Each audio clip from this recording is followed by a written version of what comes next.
Ang katotohanan na ikakasal na sa iba si Gray ay parang libo-libong aspirin na itinusok sa puso ko. Ponting-unti ang sakit pero habang tumatagal mas lalo kong naramdaman ito. Sobrang sakit na parang gusto ko nang umiyak. And, in fact, I am crying. The tears just keep flowing, and I can't hold them back any longer.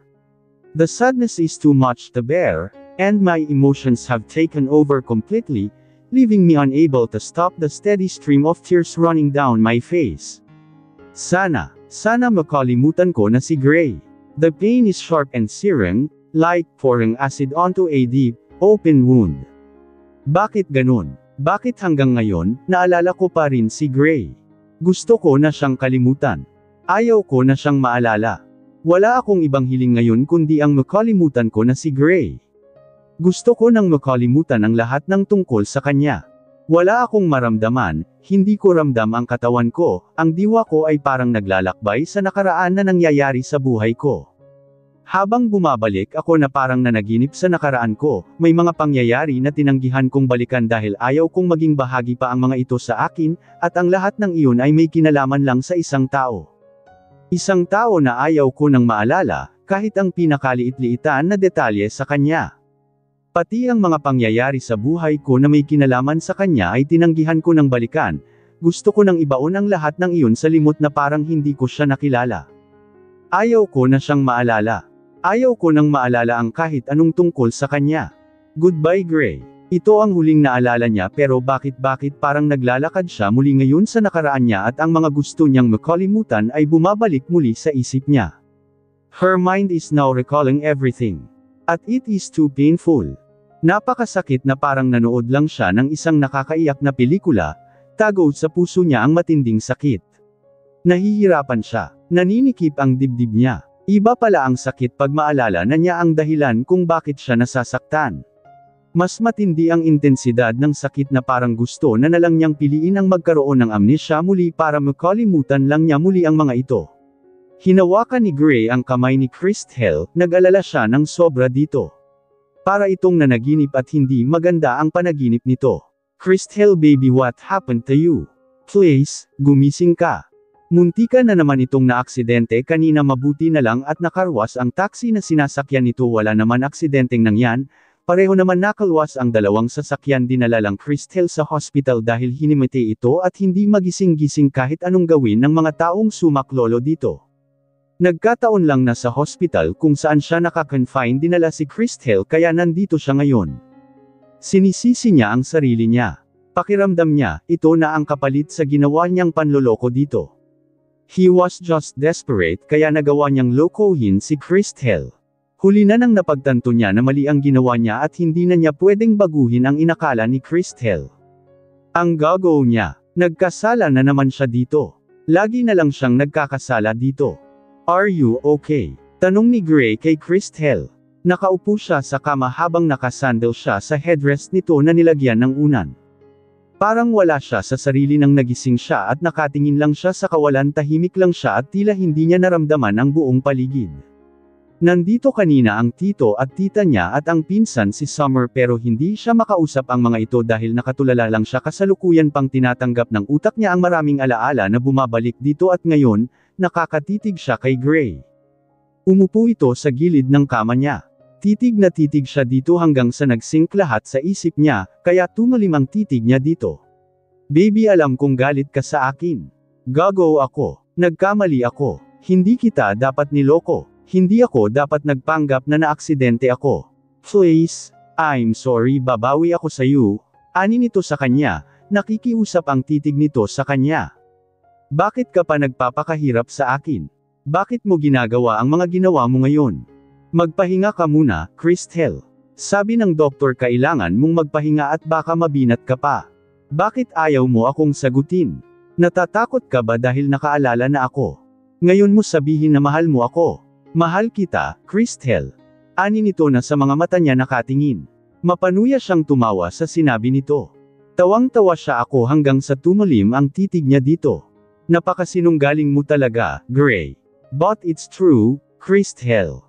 Mahal kita. Mahal na mahal kita. Mahal kita noon pa. Mas lalo siyang nagalit sa dito. At hindi na niya kayang pigilan ang sarili niya. Talagang buweset ka, Gray. Galit na galit niyang sabi, napataas na ang boses niya. Nagtaas baba ang dibdib niya sa galit habang nanlilisik ang titig niya dito. Akala mo ba talaga mapaniwala mo ako sa sinabi mong pagmamahal? Mas lalo na sinabi mong mahal mo ako noon pa dahil walang katuturan yan. Paano mo nasabing mahal mo ako kung bingi ka sa mga pagmamakaawa ko habang umiiyak ako?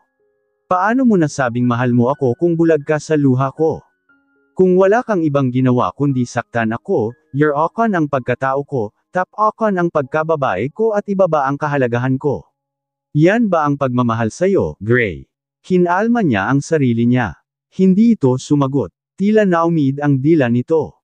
Kaya tantanan mo na ako, Gray, dahil hindi ako maniniwala sa sinasabi mong pagmamahal.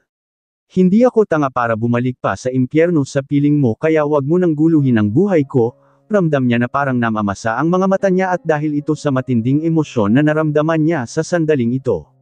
Sinalubong niya ang titig nito. Namumula ang mga mata nito.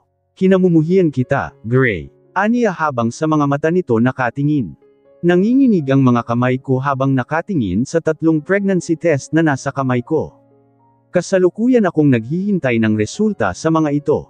At nanghina akong napaupo nang nakita ko na ang resulta, 2 guhit. Ito ang nakita kong resulta sa 3 pregnancy test na hawak ko. Hindi ko alam kung ano ang dapat kong maramdaman sa nakita ko. My thoughts are in complete disarray right now, and I have no idea what to do next. I can't help but see my pregnancy as a problem at this moment. No, I can't be pregnant again, especially not now when I'm still unsure of my next steps. It feels so foolish to have gotten pregnant by Gray again. But this is my reality now, and I have no choice but to confront it. I need to gather my thoughts and figure out how to handle this situation, even though it's overwhelming. Napatayo ako, palakad-lakad ako. Disoriented ako, huminto ako sa paglalakad. Napatingin ako sa mga gamit ko na nakahanda na. 1 linggo nang delay ang flight ko pabalik sa UK at kailangan ko nang bumalik doon para malaman ko na ang kasagutan sa isa pang gumugulo sa isip ko. At ito ay ang tungkol kay Ewan. Kailangan ko na palang bumalik doon. Hindi para sa akin ang Pilipinas, pinag-usapan na naming dalawa ni Gray ito noon. Kinuha ko ang cellphone at agad akong nagpabook ng flight sa mismong araw din na ito. Kailangan ko nang bumalik sa UK at doon na ako mag-iisip ng susunod kong hakbang. Aalis ka na ba talaga, Christel? Tanong ng tita Atasha sa akin. Sa kanya lang ako nakapagpaalam dahil siya lang ang nasa bahay. Nasa opisina si Tito Sancho niya at Summer. Plano kong tawagan ang pinsan ko para makapagpaalam ako ng maayos dito. Masama ang loob ko kay Summer dahil pakiramdam ko kasabwat siya ni Gray sa ginawang panloloko nito sa akin. Pero hindi ko ipinaramdam sa pinsan ko ang inis ko, alam ko naman kasi na mabubura din agad ang sama ng loob ko dito.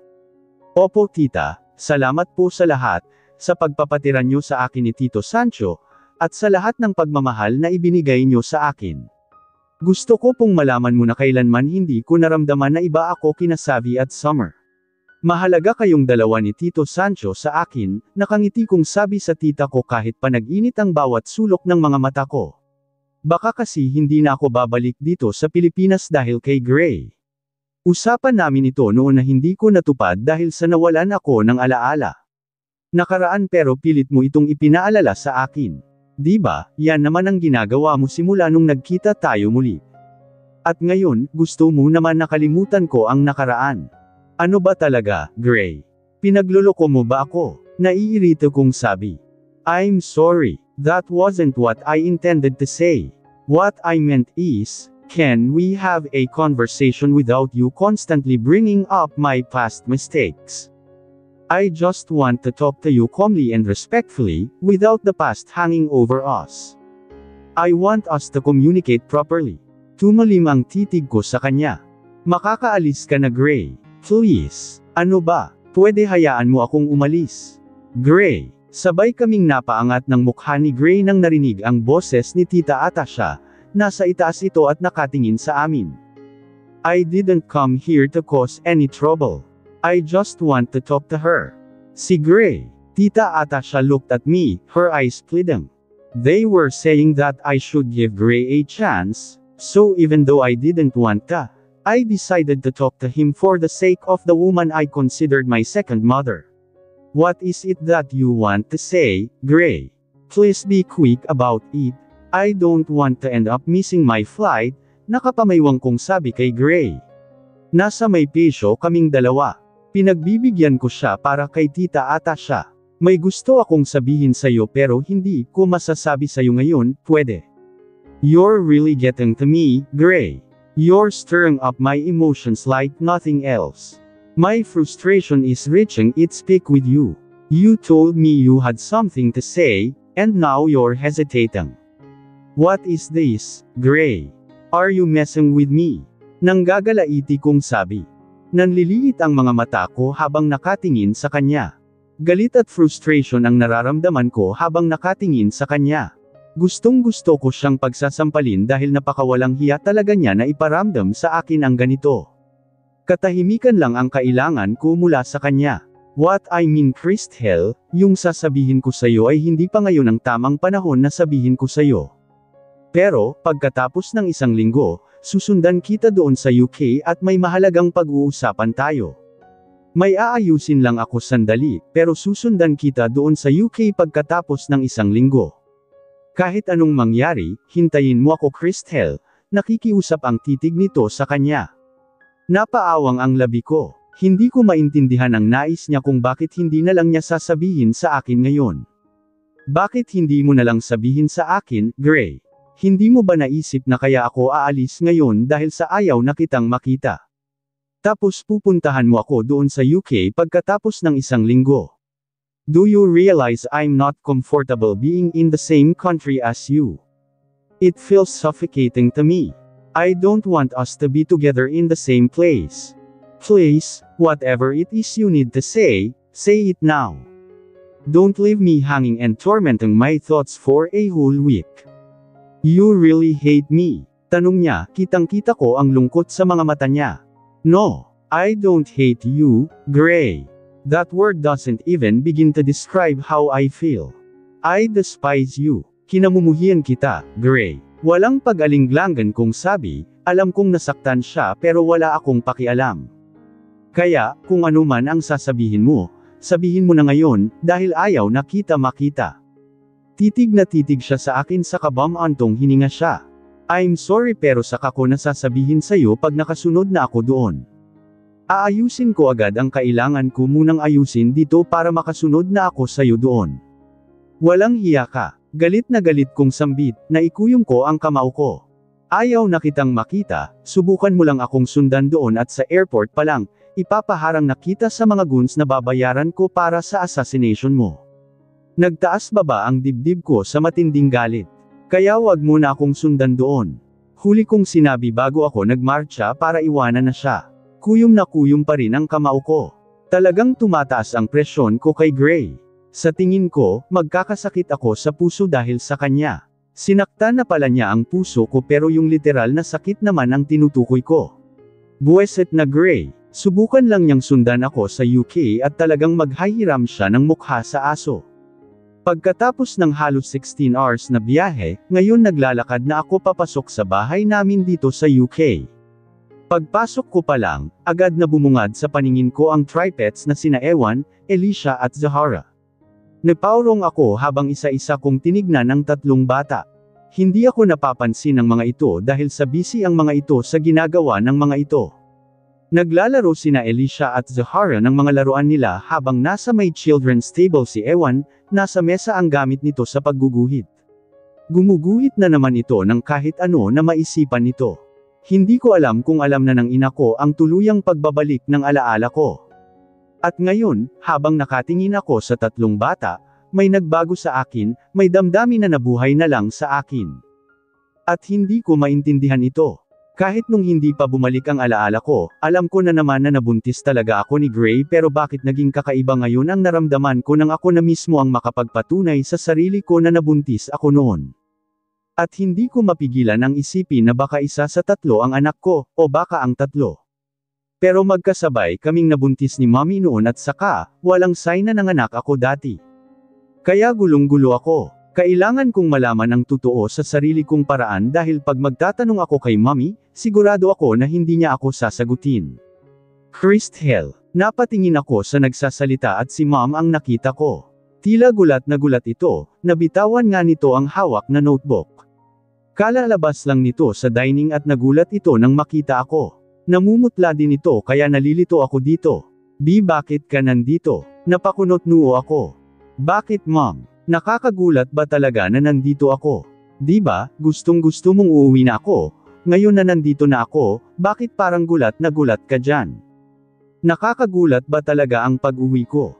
Ani ko, pinatili kong kalmado ang sarili ko. Hindi siya sumagot at nanatili lang siyang nakatitig sa akin. Napatigil naman ang triplet sa ginagawa at napatingin ang mga ito sa akin. Iniwan ng mga ito ang ginagawa at nagtatakbo ang mga ito palapit sa akin. Napasquat ako habang sinalubong ko sila ng yakap pa isa-isa. Ibang damdamin ang naramdaman ko ngayon kaysa noon. Parang maiiyak ako, nag-init ang bawat sulok ng mga mata ko habang yakap ko sila. At ngayon lang ito nangyari sa akin. Masayang masaya naman ang tatlo nang nakauwi na ako. Miss na daw ako ng mga ito. Miss na miss ko na rin silang tatlo na parang ilang taon ko silang hindi nakikita. Para bang matagal silang noalay sa akin at ngayon lang sila bumalik sa piling ko. Hindi ko maintindihan ang damdamin ito at alam kong may kasagutan dito. Hello Harvey, masaya ako at successful ang operasyon ng anak mo. Nasa UK na ako ngayon, kara-rating ko lang kanina, kausap ko si Harvey sa cellphone. I received a message from him the other day. Successful daw ang operasyon ng anak nito at kasalukuyan ang nagpapagaling. I am glad. Hindi nyo ba pinag-uusapan ni Gray ang tungkol sa inyong dalawa? Kuryosong tanong ng nasa kabilang linya. Isang buntong hininga ang pinakawalan ko. Ayaw kong pag-uusapan naming dalawa ang tungkol kay Gray. Ayaw kong makakarinig ng kahit na ano na may kinalaman kay Gray. Gusto ko nang kalimutan si Gray kahit pa kasalukuyan kong dinadala ang anak naming dalawa. At tinawagan ko si Harvey dahil sa may kailangan talaga ako sa kanya. Harvey, since your family-owned hospital here in the UK, do you happen to know a medical geneticist? Yes. Bakit? Sinabi ko kay Harvey ang dahilan. Ito ang plano ko. Ipapa-DNA test ko si Ewan. Kamukha ni Gray si Ewan pero kailangan kong makasigurado kung anak nga ba naming dalawa ni Gray si Ewan. Kailangan ko din ng ebidensya oras na komprontahin ko na ang ina ko. Nasabi ko kay Harvey na gusto kong makuha agad ang resulta at tutulungan daw niya ako sa bagay na ito. Nasabi ko rin sa kanya ang tuluyang pagbabalik ng alaala ko. Medyo mahaba ang pag-uusap naming dalawa ni Harvey bago kami nagpaalam sa isa't isa. Hil nakangiti kong sabi kay Ewan, napaangat ito ng mukha sa akin, kasalukuyan itong naglalaro ng mga dinosaur toys nito. Bago ang mga laruan nito. Alam na alam ko ang mga laruan nito, ang mga laruan ng mga kapatid ko. Kaya sigurado ako na bago lang ang laruan ng kapatid ko. It seems like you're really enjoying your new toys. Umupo ako sa tabi ni Ewan. Yup, I love these toys because the books I'm reading now are about dinosaurs. Tito Gray bought them for us when he took us out for a visit. Ang sabi ni Ewan sa akin na nagpanganga sa akin sandali. Kunot noo din ako. Gray, yes. Mom introduced him to us, then he took us out and we went to a toy store. He bought us toys there. Hindi ko kayang ipaliwanag ang naramdaman ko.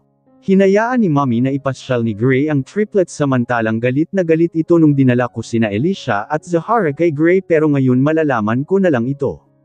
Bakit? Sa anong rason? Tama ba ang hinala ko? Napatingin naman ako kina Alicia at Zahara nang umupo ang mga ito sa tabi naming dalawa ni Ewan.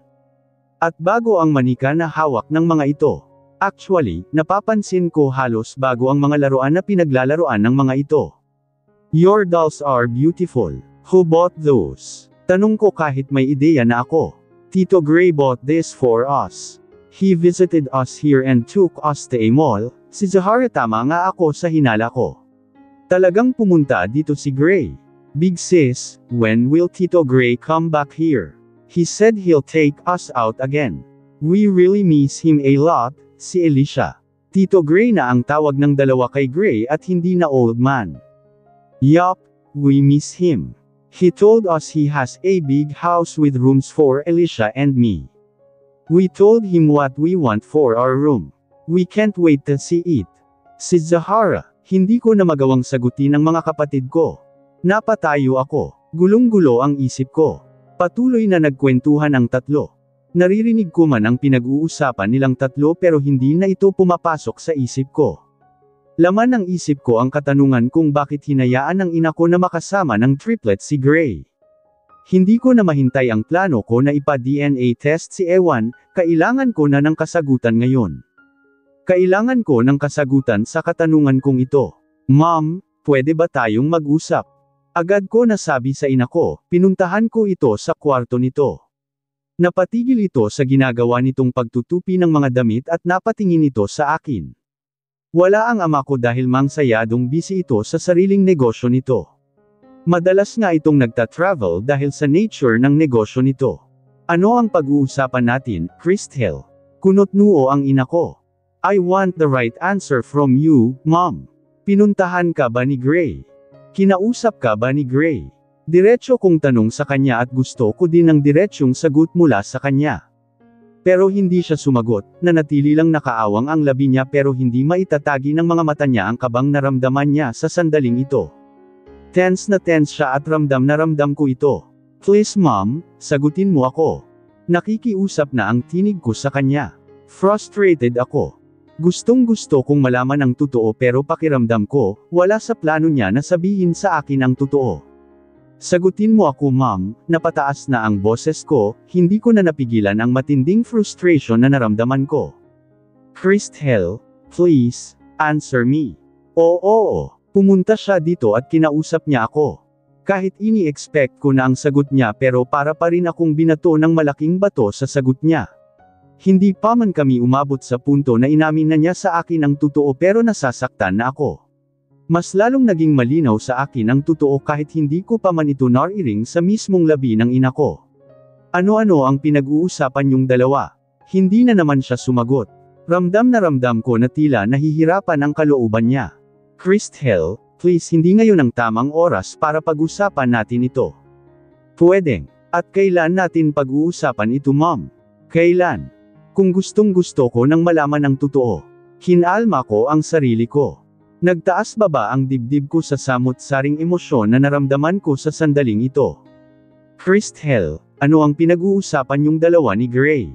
Ano ang pinag-uusapan yung dalawa ni Gray na napapayag kanya na ipasyal ang triplets? Sabihin mo sa akin, Mom. Hindi na naman siya nakasagot. Pero tumulo na ang luha niya. Kitang-kita ko ang takot at guilt sa mga mata niya. Fine. Ayaw mong sabihin sa akin. Okay, napatangu-tangu ako. Ako na lang ang magsasabi sa pinag-uusapan yung dalawa. Na hindi totoo ang pinapakita nyo sa akin. Hindi talaga kayo magkaaway ni Gray. Ang totoo ay magkarelasyon kayong dalawa at anak nyong dalawa ang triplets. Layan ba ang totoo ma'am? Na kaya hindi ako magawang mahalin ni Gray dahil sayo. Ani ko, sa mga mata niya ako nakatingin, pero hindi naman talaga ito ang iniisip ko.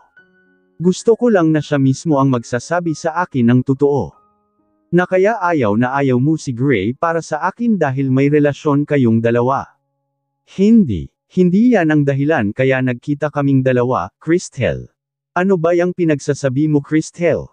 Hindi yan. Tanggi niya agad. Then ano mom? Sabihin mo sa akin ang totoo para hindi ko kayo pagdudahan. Sabihin mo sa akin mom. Kay kinausap niya ako dahil nalaman niya ang katotohanan. Lumanghap siya ng hangin, nalaman niya ang katotohanan tungkol sa triplets. Isang sekreto na pinakatago-tago ko. Isang sekreto na natatakot akong lumabas pero ngayon, kailangan ko nang aminin. Kailangan ko nang aminin sa'yo, ang pinunasan na luha ng ina ko ay tumulo muli. Anong katotohanan? Sabihin mo sa akin kung ano ang katotohanan na sinasabi mo. Christel, hindi mo sila mga kapatid, mga anak mo sila. Anya, dahilan para manigas ako. Nanginginig ako. Parang natutamba ako kaya napahawak ako sa gilid ng mesa. Ano raw? Tama ba ang rinig ko? O masyado ko lang ini-expect na ito ang sasabihin niya sa akin? Anong sabi? Tanong sa kanya sa mahinang boses. Nanghihina ako at hindi ako makatayo ng maayos. I'm sorry Christel. Patawarin mo ko anak, patawarin mo ako sa nagawa ko. Bakit? Nanghihina ko pa rin tanong. Bakit mo ito nagawa sa akin? Namamasa ang mga mata ko. Hindi ko sinasadya anak. Buong akala ko hindi ka na madyay gising. I need to protect your child. Natatakot ako na pagmalaman ng pamilya ni Gray na buntis ka habang nasa coma ka, baka kunin nila sa akin ang mga anak mo. Nakunan ako Christel, pero nagpapanggap ako na buntis pa rin. Your baby is healthy, kaya naisip ko ang magpapanggap pa rin na buntis para sa mga ipinagbubuntis mo. Naiiyak niyang sabi, patawarin mo ako, anak. Nagsumamo ang titig niya sa akin. Gusto kitang intindihin. Gusto kong isipin na ginagawa mo lang ito para sa akin. Pero bakit sa loob ng 5 taon, hindi mo man lang nagawang aminin sa akin ang katotohanan na mga anak ko pala ang inakala kong mga kapatid? Niloko mo ako ma'am, tulong luha kong sabi, galit at sakit ang naramdaman ko. Galit ako sa ginawa niya. Hindi lang isang anak ang inagaw mo mula sa akin. 3 bata. 3 anak ko ang inagaw mo mula sa akin. Bakit hindi mo man lang nagawang sabihin sa akin ito? Bakit? Kahit nanghihina ako pero hindi ko napigilan at napataas na ang boses ko. Matagal bago siya nagsalita, parang humugot muna siya ng hangin. Ramdam ko na kinakapos na siya sa paghinga. Nung nagising ka, napagpasyahan kong wag nang aminin sa'yo ang totoo ng napagtanto kung hindi mo na naalala si Gray at hindi mo na naalala ang tungkol sa pagbubuntis mo. Ginawa ko lang ito dahil sa gusto lang kitang protektahan, gusto lang kitang pangalagaan. Pangalagaan. Protektahan. You want to protect me from what? From what mom? From yourself, Christel. From myself. So, ang tingin mo sa akin isang baliw. Naiiling kong sabi, mas lalo akong nasaktan sa sinabi niya. Pakiramdam ko hinuhusgahan niya ang pagkatao ko. Alam kong baliw ang ama ko, alarm ko baliw ang buong pamilya niya tulad ng sabi mo sa akin. Pero hindi ibig sabihin nito na baliw din ako mom. Sobra akong nasaktan, hindi ako makapaniwala na ito ang iniisip niya tungkol sa akin. Ina ko siya pero siya pa ang humuhusga sa pagkatao ko. Hindi ako baliw, pero ginawa mo akong baliw sa isipin kung bakit mo ito nagawa sa akin. You betrayed me. You judged me. Ikaw pa na ina ko. Sa lahat, ikaw pa ang gumagawa nito sa akin.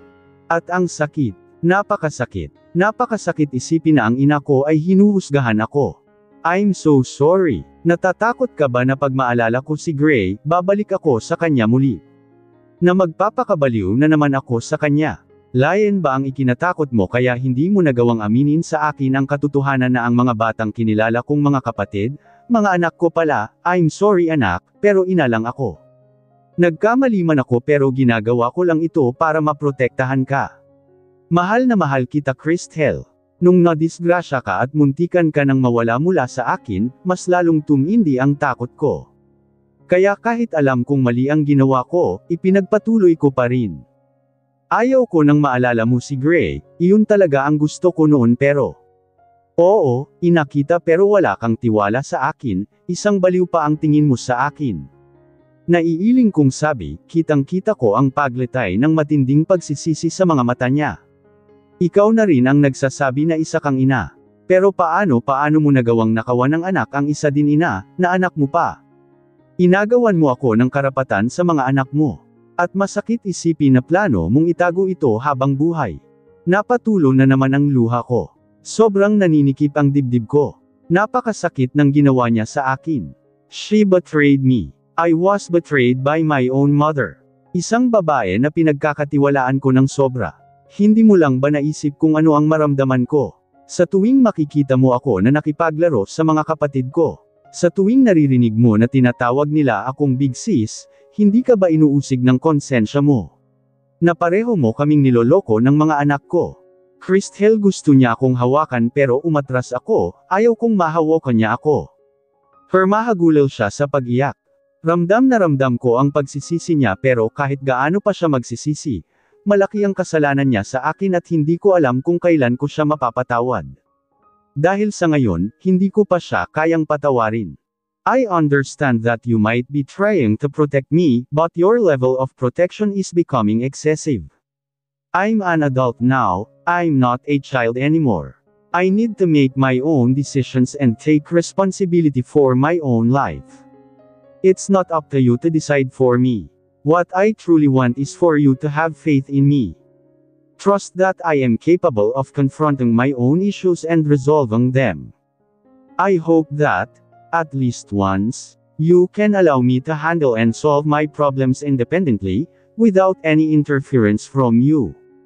Huling sinabi ko at plano ko ng layasan siya pero nagsalita siya muli. Anong plano mo, Christel? Anong plano mong gawin sa tatlo? Mga anak ko sila, mahal na mahal ko sila, wala akong gagawin na ikakasama nilang tatlo pero hayaan mo ako sa gagawin ko. Ako ang ina, ako ang magdedesisyon para sa mga anak ko. Inalisan kita ng karapatan sa kanila o kahit na sa akin. Akin sila at hindi sayo, madiin na sabi ko sa kanya, habang nakatingin ako sa mga mata niya. Saka ko tuluyan iniwan ang umiiyak kong ina. Kitang-kita kong nanghihina itong napaupo sa kama. Pinunasan ko naman ang luha ko bago ako bumalik sa kung saan ako iniwan ang mga anak ko. Mga anak ko, hindi ko mga kapatid. Sabay na napatingin sa akin ang tatlo pagpasok ko sa playroom nila. Big sis, hindi ko napigilan ang mapaluhan nang narinig ko ang tawag sa akin ng mga anak ko. Big sis at hindi mommy. Paano ko ipaliwanag sa kanila ang katotohanan na hindi nila ako kapatid kundi ako ang ina nila? Alam kong hindi lang ako ang masasaktan dito kundi pati na sila. Napakahirap isipin na sa loob ng 5 taon, ang buhay nila ay isang malaking kasinunggalingan. Kahit nakapaliwanag na ang ina ko, hindi ko pa rin maintindihan kung bakit niya nagawa ito sa akin. Kung bakit nagawa niyang angkinan ang mga anak ko. Bakit? Samantala, sobrang naninikip ang dibdib ni Denise, alam niyang mali siya. Nagkamali siya sa ginawa niya. Pinagsisihan niya ang lahat. Hindi na siya mangingialam sa anak niya pero hindi sa ngayon gagawin niya ang alam niyang kung ano ang tama sa pagkakataon ito. Ito na ang huli na pakialaman niya ang anak niya. Ito ang huli na maghimasok siya sa buhay nito bago niya ibigay dito at sa mga anak nito ang kalayaan ng mga ito. Kinuha niya ang cellphone niya, may tinawagan siya. She already knows the truth. At alam kong aalis siya at isasama niya ang mga apo ko. Please, puntahan mo na sila dito. Puntahan mo ang pamilya mo. Huwag mong hayaan na mawala sila muli sa'yo. Hindi ko mapigilan ang sarili ko at pati sa pagtulog pinagmamasdan ko ang mga anak ko. Natatakot ako na baka may kumuha na naman sa kanila mula sa akin. Ngayon na nalaman ko na mga anak ko silang tatlo, mas tumindi yung kagustuhan ko na protektahan sila at kailanman, hindi ko hahayaan na may mangyaring masama sa kanila. Kaya kailangan kong magdesisyon. The decision that I am going to make should be their benefits and the child that I am carrying. Maya-maya lang, napagpasyahan ko nang lumabas mula sa kwarto ng triplets, isa-isa kong hinalikan ang noo ng tatlo kong mga anak bago ako lumabas mula sa kwarto nilang tatlo, dumiretso ako sa kwarto ko na katapat lang sa kwarto ng mga anak ko. Pagpasok ko sa loob ng kwarto ko, napaupo muna ako sa gilid nito. Ang daming nangyari sa akin sa araw na ito. Kakauwi ko pa nga lang pero binabato na ako ng isang revelasyon na nagdulot ng sobrang pamimigat sa dibdib ko. Masaya ako sa nalaman ko na mga anak ko sina Ewan, Elisha at Zahara pero nagdulot din ito ng lungkot sa akin dahil sa nangyari sa pagitan namin ng ina ko. Talagang napakakomplikado ng sitwasyon. Hindi madali ang susunod na hakbang na dapat gawin. Kailangan umamin ng ina ko sa kasalanan niya sa harapan ng kinalakihan kong ama at sa mga kapatid ko. At ang mas mahirap ay kung paano sabihin sa tatlong bata na hindi nila ako big sis kundi ako ang mami nila. Isang malalim na hininga ang pinakawalan ko. Saka ko napagpasyahan ng humiga, nakatingin ako sa ceiling, at malalim ang iniisip ko, umaasa ako na sana bukas, sana mas maging malinaw sa akin sa kung ano ang dapat mong gawin. Kinabukasan din kinakausap ng ina ko ng pribado ang ama ko, ang mga kapatid ko at lolo ko. Inamin niya sa mga ito ang nagawa niyang kasalanan at kung ano ang totoong pagkatao ng triplets. Naging magaan naman ang pakiramdam ko dahil sa naintindihan nila ang ina ko. At least, kahit hindi kami okay ng ina ko dahil sa ginawa niya sa akin at ewan ko kung kailan kami maging maayos muli, nandyan ang pamilya ko para sa kanya. Hindi ko naman ipinagdarasal na magalit din sila sa ina ko na tulad ko, ang mahalaga, naintindihan din nila ang damdamin ko. Na naintindihan din nila kung bakit galit ako sa ginawa ni mommy. Sinong matutuwa sa ginawa niya sa akin? Walang ina ang matutuwa pag ninakawan siya ng anak kahit kamag-anak pa niya ang kumuha dito. Kinalma ko ang sarili ko at ipinasok ko sa sarili ko na ang gagawin kong desisyon dapat ay para lamang sa mga anak ko. Hanggang sa isang desisyon ang nabuo ko. Aalis ako at isasama ko ang mga anak ko. Honestly, isa sa mga dahilan kaya ako aalis ay para akong sinasakal sa bahay namin. Nagseselos din ako sa tuwing tatawagan ng mami ng mga anak ko ang ina ko. Kaya kailangan namin umalis, pumunta sa malayo para masanay silang tatlo sa akin. Pero bago kami aalis, plano kong aminin muna sa kanila ang tungkol sa tunay nilang pagkatao. Bakit mo iniligpit ang mga gamit mo? Aalis ka? Tanong ng ina ko, nasilip niya ako dito sa loob ng kwarto ko. Wala sa plano ko na pansinin siya pero pakiramdam ko kailangan ko siyang sagutin. You know that I have to live, matipid kong sagot sa kanya. Masyadong masikip ang bahay natin para sa ating dalawa. Hindi mo na ba ako mapapatawad, Christel? Tanong niya sa akin. Mabanaag ko ang lungkot sa tinig niya. Napatigil ako sa ginagawa kong pagliligpit sa mga gamit ko, at napaharap ako sa kanya. I don't know. Maybe. Pero sa ngayon hindi ko pa nahanap sa puso ko ang patawarin ka. At gusto kong umalis dahil pakiramdam ko, mas lalo lang akong mapupuot sa'yo pag magkasama tayong dalawa sa iisang lugar, isang malalim na hininga ang pinakawalan ko. At isasama ko ang mga anak ko. Hindi mo ako mapipigilan dahil ako ang ina nila at ako ang mas may karapatan sa kanila. Namumula na naman ang mata niya at agad na namasa ang mga ito. I'm sorry Christel, hihintayin ko ang araw na magkaayos tayo muli. Pero please sana, ang desisyon na gagawin mo ay, wag mo akong pakialaman. Alam ko ang mga ginagawa ko. At desidido ako sa desisyon ko. Wag mo ka nang maghaymasok pa sa buhay ko. Hindi na siya tumugon sa sinabi ko. Nagpaalam na din siya. Nang nakaalis na ang ina ko, hindi ko napigilan ang sarili ko at nanghihina akong napaupo sa gilid ng kama. Naramdaman ko agad ang pamamasa ng mga mata ko. Mabigat sa dibdib ko ang namagitan sa amin ng ina ko pero hindi ko pa talaga siya kayang patawarin. What are you doing here? Laking mata kong sambit sa isang lalaki na naabutan kong nakaupo sa couch sa may sala.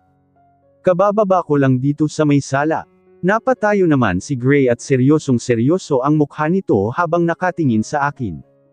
Hindi ko alam ang naramdaman ko pero pakiramdam ko gustong-gusto kong titigan ngayon ang mukha ni Gray, at alam kong dala ito ng pagbubuntis ko.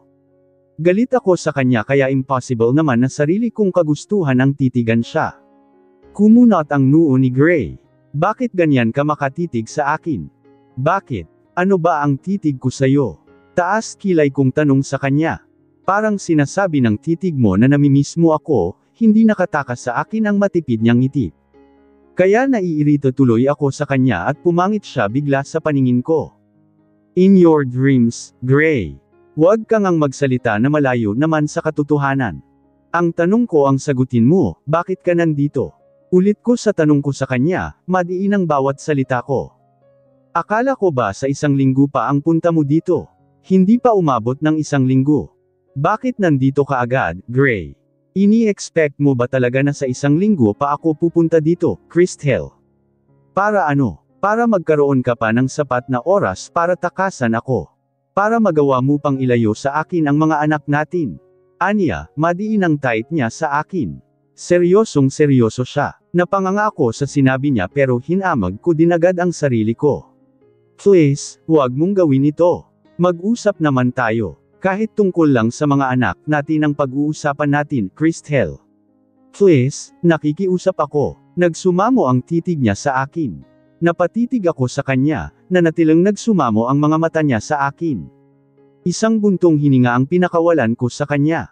Dinala ko si Gray sa labas ng bahay kung saan pwede kaming mag-usap na pribado, at hindi siya makikita ng triplets. Hindi naman sa ayaw ko siyang makita ng tatlo pero baka hindi na kami makapag-usap ng masinsinan kung makita siya lalo na nina Alicia at Zahara, na paborito pa naman siya. Wala ngang bukang bibig ang dalawa kundi si Gray lang. Gustong-gusto ng dalawa ang ama kahit hindi pa alam ng mga ito na ama nila si Gray. Pareho kaming nakaupo ni Gray sa garden set na nasa ilalim ng isang mayabong na punong hindi ko alam ang pangalan. Masarap mag-usap sa lugar na ito dahil sa tahimik at maganda ang hangin. Alam mo na talaga ang tungkol sa triplets. Sabihin mo nga sa akin Gray, nakipagsabwatan ka ba sa ina ko para lokohin ako? Ang unang tanong na pumapasok sa isip ko. Your mother needed a little time at naintindihan ko siya, pero hindi kita niloko, Christel. God knows, kung gaano ko kagusto na sabihin sa'yo ang totoo pero hindi ko kayang sabihin sa'yo. Ayaw kong mas lalo pang lumala ang sitwasyon at ayaw kong magkasiraan kayo ng ina mo. Hiningi niya sa akin na siya na ang magsasabi sa'yo, kunting panahon lang ang kailangan niya. Paliwanag niya, hindi ako nagsasalita, nakikinig lang ako sa sinasabi niya habang tuloy-tuloy ang kwento niya. Sinabi niya kung paano niya nalaman na anak naming dalawa ang mga inakala kong mga kapatid, ang pagpunta niya dito para komprontahin ang ina ko, ang usapan nilang dalawa ni Mommy at ang kagustuhan niyang ayusin ang pamilya naming dalawa. At sa tingin mo naniniwala ako sa'yo, Gray?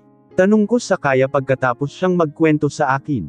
Pero humanga naman ako kahit papaano sa ginawa niyang wag pangunahan ang ina ko. Pero galit pa rin ako sa kanya.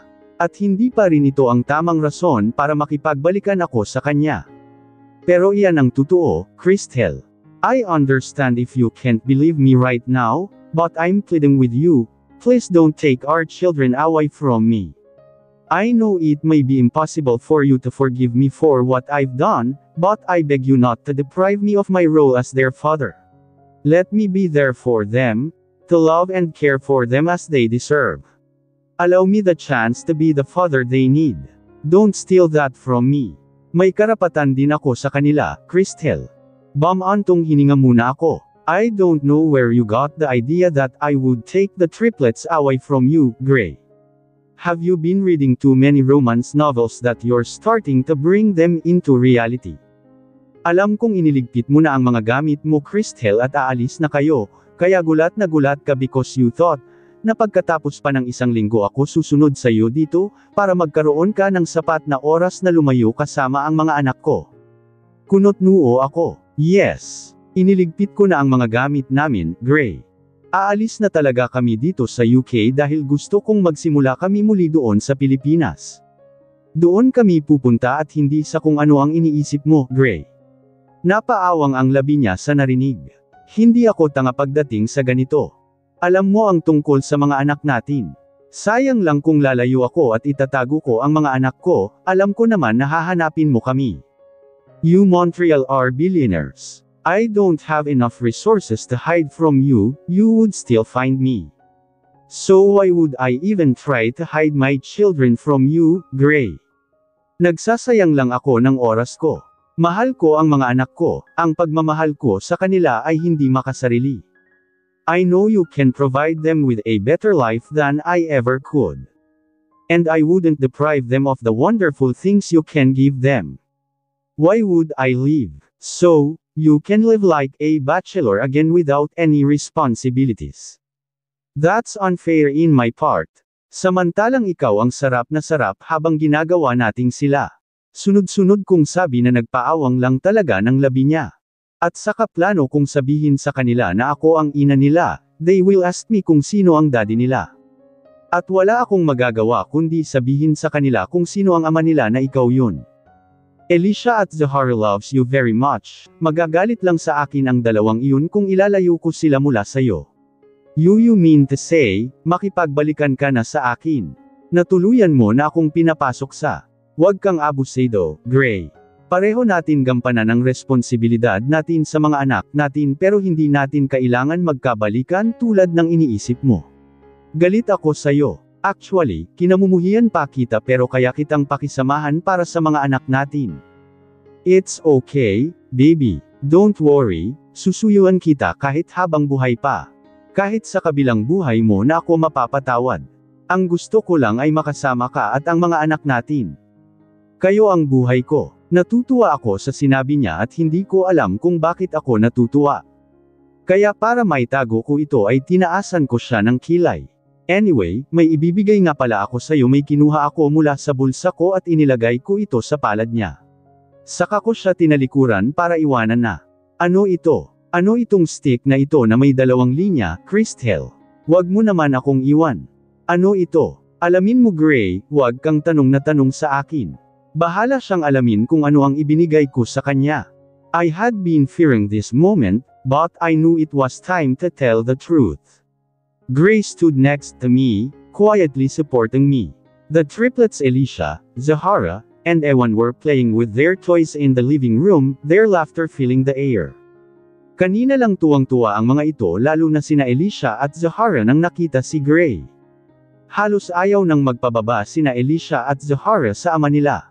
Napagkasunduan naming dalawa ni Gray na sabay aminin sa mga anak namin ang totoo. Sina Mommy at Daddy naman ay nakikiusap sa amin na saka na sila magpapaliwanag sa dalawa pagkatapos namin sabihin sa mga ito ang totoo. Hindi ko alam kung tama ba ito na kami muna ni Gray ang kakausap sa tatlo. Pero ano ba ang tamang gawin? Ang gusto lang naman namin ay aminin sa kanila ang katotohanan na sana maintindihan ng batang isip nila. Alam kong nahihirapan din ang mga magulang ko na tulad ko lalo na si Mommy dahil kasalanan niya kung bakit kami nahihirapan ngayon sa kung paano ipagtapat sa triplets ang katotohanan. Malalaki na sina Elisha, Zahara at Ewan, nakaintindi na sila at magtatanong na sila. Kids, can you come here for a minute? I called them gently. The triplets looked up, curiosity sparkling in their eyes. They dropped their toys and scampered over, climbing onto the couch in front of us to sit. What's up, big sister? Ewan asked, his eyes wide with innocence. I took a deep breath, my heart pounding. I need to talk to you about something very important, I began, my voice steady but gentle. Do you recall the movie we watched together that centered around family values? It underscored the importance of honesty among family members and highlighted the significance of empathizing with each other in any challenging situation that arises. Pagsisimula ko na hindi ko alam kung tama ba. Tumanggo naman ang mga ito. There are something that I need to confess to you guys. Me and your Tito Gray were going to tell you something and we need your full understanding. Hindi naman sila nagsasalita at nakatingin lang sila sa aming dalawa ni Gray, kaya napagpasyahan kong ituloy na ang sasabihin ko. I glanced at Gray for reassurance.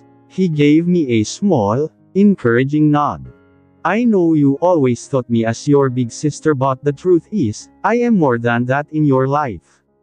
Isa hanggang isa your napalunok na naman ako, your mother. I am your real mother. Sa wakas nasabi ko na rin. I paused for a while. Nakatingin lang ang triplets na parabang inintindi ng batang pag-iisip nila ang ipinagtapat ko sa kanila. So, you lied to us and even Mom. We thought it's not good to lie within the family. Si Ewan, ito ang unang nakaintindi sa sinabi ko. Ramdam ko na dismayado siya. I felt a lump form in my throat as I tried to find the right words. When you were born, there were a very complicated situations. And we thought it was best for you to think of me as your sister until you were old enough to understand the truth. It's better not to tell them the truth, the real reason why I become their sister. Masyado pa silang bata at hindi madaling ipaliwanag sa kanila ang ginagawa ng ina ko. Ayaw kong magtampo sila sa ina ko. Time will come, kung nasa tamang edad na sila, maintindihan din nila ang nangyari. Ang mahalaga lang naman ay malaman nila na ako ang ina nila. Zahara's lower lip began to tremble, tears welling up in her eyes. Why did we think you were our sister? You lied to us. Did Tito Gray lie to us too? Si Elisha, napatulo na rin ang luha nito. Naninikip ang dibdib ko tila nahihirapan ako. Sunod-sunod lang sa pagtulo ang luha ko. Gray stepped in, his voice calm and soothing. We had some reasons for you thinking that, but it was never meant to hurt you. We wanted to tell you when you were old enough to understand. Nakisabay na rin si Gray sa rason na ginawa ko. Elisha looked up at me, tears streaming down her cheeks. You're our mommy, she whispered, her voice shaking. I nodded, my own tears falling freely. Yes, Elisha. I'm your mommy. And Gray is your daddy. The triplets were silent for a moment, their young minds working to process the revelation. The weight of my words hung in the air, and I could see their expression shift from confusion to realization. Then, As if on cue, their eyes welled up with more tears. Alicia was the first to break down, her sobs coming out in hiccups as she flung herself into my arms. Zahara followed, her tiny body shaking with each sob as she clung tightly to me. Ewan, who had been silent the longest, finally let out a heart-wrenching cry and buried his face in my shoulder, his small arms wrapped around my neck. "I love you, Mommy," Alicia managed to say between sobs, her voice muffled against my chest. Zahara clung even tighter, her voice trembling as she cried, "Why didn't you tell us before?" Ewan, still holding on to me, choked out, "Mommy, I'm so confused." I held them all close, my own tears mingling with theirs. I looked over at Gray, who had tears in his eyes as well, and he joined the embrace, wrapping his arms around their small, fragile bodies. The room was filled with the sound of our collective crying, a painful but necessary release of emotions. "I'm so sorry, my loves," I whispered softly to them. "I'm sorry you had to go through this. I love you all very much." Zahara and Alicia later clung to Gray, their tiny bodies shaking with sobs. "Daddy, why didn't you tell us?" Gray held her close, his voice choked with emotion. "I wanted to, sweeties. I just didn't know how. I'm so sorry." The truth had finally been revealed, and now we could begin to heal and move forward, stronger and more united than ever. Kinausap din ng mga magulang ko ang triplets bago namin napagpasyahan na umalis ni Gray kasama ang mga anak namin para bumalik sa Pilipinas. Mukhang naging maganda naman ang pag-uusap ng mga ito dahil mukhang masaya naman at walang galit sa triplets pagkatapos kausapin ang mga ito sa mga magulang ko. Hindi naman sa pagiging selfish, alam kong masasaktan ang pamilya ko sa desisyon kong umalis pero kailangan kong gawin ito. Para ito sa bagong simula namin ng mga anak ko. Sometimes, living means a fresh start. Maliban dito, gusto ko din na mas makasama ng mga anak ko ang ama nila, pati na itong batang nasa sinapupunan ko. Positibo naman ako na makapag-adjust din kami sa pagbabago na nangyayari sa amin. When it comes to me and my mom, well, hindi pa talaga kami nagkaayos, pero naniniwala naman ako na darating din ang tamang panahon kung kailan tuluyan ko na siyang mapatawad. At that time, we both healed. Siya mula sa sakit ng kasinunggalingan ginawa niya sa akin, ako naman mula sa sakit dahil sa betrayal niya sa akin. After all, she is my mom, and I am her daughter, and we love each other the same way sa kabila ng mga nangyayari. Do you think it's creepy? I mean, looked at them, bulong ni Ewan sa akin, katabi ko siya. Tumigil muna siya sa paglalaro sa tablet niya at napatingin siya sa ama niya at mga kakambal niya. Nakaupo naman katapat sa amin si Gray at nakakandong sina Alicia at Zahara dito, habang naglalambing ang mga ito sa ama. Nasa loob kami ng isang private plane ng mga Montreal, ito ang sinasakyan ni Gray para makapunta agad dito sa UK, para daw mapigilan ako sa akmang pagtakas namin. Complete naman sa requirements ito at ang pinsan ni Gray na si Johan ang piloto namin. What? Why? Kunot-noo ako. Why is it they too clingy to him? Kunot-noo ito. He is their dad, Ewan. And he is your dad, too. I know but it feels just too weird, hindi ko alam kung matatawa ako kay Ewan. How did he become our father? Did you fall in love with him? Isang mean, just look at him. I think Alicia and Zahara got their childlike minds from him because he seems childish too, tuluyan akong napatawa. Nakipaglaro kasi si Gray sa dalawa at parang bata din ito. Napatingin naman si Gray sa amin, tila nagtatanong ang mga mata nito sa akin, tinaasan ko ito ng kilay. Oh, Ewan, my love, please don't grow up too fast. Sometimes, I feel like I'm not talking to a 4-year-old when I talk to you, sometimes, I feel like we're the same age. Hindi ko mapigilan sambit. Come on, why don't you give me a hug so that I can feel that I am a parent here too? I don't need to be affectionate to show you that I'm always on your side. You know that I'm always your ally. Oh, thank you my love, I feel reassured knowing that you are on my side because it seems like your siblings have already replaced me. Our conversations are filled with affectionate banter, just a playful part of how we express our love for each other. Burwan lang talaga ito. Dahil siguro pagod at mahaba pa ang biyahe namin kaya nakatulog ang triplets agad nang pinatulog ko ang mga ito. Wow! Alicia and Zahara have so much energy, I feel like they could drain all my strength. Sabi ni Gray sa akin. Umupo siya sa tabi ko pagkatapos niyang titigan ang natutulog na mga anak namin ng napakatagal. Kitang-kita ko sa mga mata niya na masaya siya. Hindi na ako nagsasalita at napa-recline ko, at ipinikit ko ang mga mata ko. May gusto lang akong itama sa sinabi mo sa akin. Hindi ako ang mas nasasarapan nung ginawa natin silang tatlo, ikaw yung malakas umungol.